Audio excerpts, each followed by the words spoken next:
mois et demi maintenant qu'Anna s'entraîne avec acharnement 6 fois par semaine, 4 heures par jour. Il n'en faut pas moins pour faire partie de la sélection de Muay Thai aux Jeux d'Asie. En pleine phase finale de préparation, il lui faut encore renforcer son endurance, sa résistance et sa récupération pour pouvoir tenir le tournoi. La plupart des jours, c'est très difficile, surtout avec un coach comme Elvis qui me lâche pas du tout. Donc, ouais.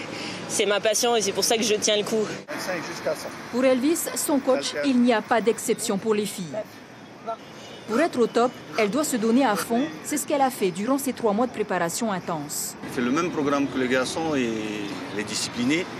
Techniquement parlant, oui, elle arrive à tenir les garçons. Physiquement, c'est pas pareil. Anna n'est actuellement qu'à 70% de son potentiel. Il lui faut encore corriger des défauts, des failles qui pourraient lui être fatales. Une de ses faiblesses, c'est sa garde.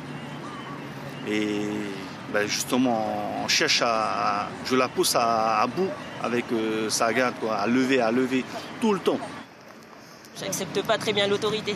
Et heureusement qu'Elvis était là parce que en même temps, c'était une bonne expérience. J'ai appris à gagner en humilité et j'ai beaucoup appris. C'est vraiment le respect et l'humilité qui fait avancer.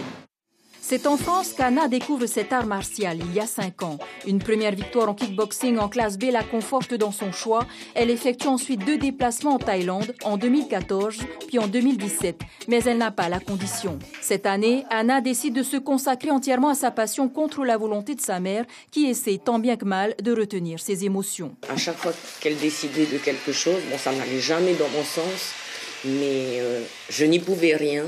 Donc j'acceptais malgré tout. Et comme je te disais, j'envoyais des ondes positives, quoi.